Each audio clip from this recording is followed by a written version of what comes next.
Ça sert à rien de dire aux gens fais-toi confiance. Ça sert à rien, c'est comme détends-toi, il n'y a rien de pire. On a rencontré Philippine Leroy-Beaulieu au Festival de Cannes, la dernière série que vous avez adorée.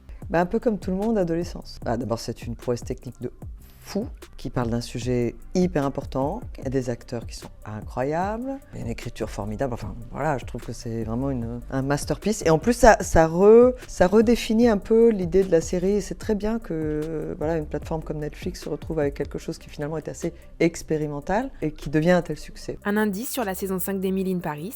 On commence par Rome, donc il se passe des choses à Rome. Et ça en passe pas mal. Quel conseil beauté auriez-vous aimé recevoir plus tôt ? Peut-être fais-toi confiance un peu plus, mais enfin ça sert à rien de dire aux gens fais-toi confiance. Ça sert à rien, c'est comme détends-toi, il n'y a rien de pire. En fait, on a envie de s'énerver tout de suite.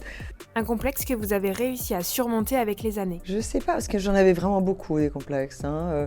Déjà, je me sentais une étrangère quand je suis arrivée à Paris et je me sentais toujours pas à ma place. Et en fait, je me suis aperçue avec le temps que ma place, c'était quelque chose qu'il fallait que je trouve à l'intérieur de moi.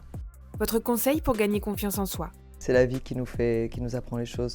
Encore une fois, ça sert à rien de dire à quelqu'un détends-toi, il va pas se détendre. En revanche, si, je peux dire une chose qui est importante, c'est connais-toi toi-même.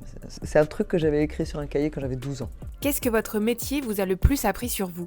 Justement, ça m'a appris à me connaître. C'est un métier extraordinaire pour ça, parce que oui, on va fouiller des parties de nous. Et c'est du coup super intéressant, parce que ça... Ah tiens, il y a cette partie de moi que j'ai jamais explorée. Donc oui, ça m'a appris à me connaître. Ouais. Une icône de beauté qui vous inspire ? Je crois que quand j'étais très jeune, c'était Katharine Hepburn. Elle avait cette force un peu masculine comme ça, en étant très très féminine. Bette Davis aussi, c'est des femmes qui se sont vraiment battues. Alors là, pour le coup, c'était vraiment une période très très dure pour les femmes. Et je dirais ces deux femmes-là, elles m'ont vachement inspirée par leur beauté, par leur force, par leur complexité. Vous êtes désormais ambassadrice L'Oréal Paris.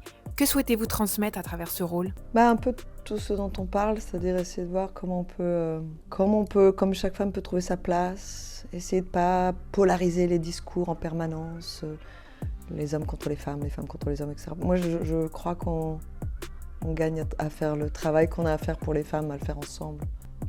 J'aime les hommes, j'aime profondément les hommes et je pense qu'il faut les inclure dans tous les chemins qu'on a besoin de faire.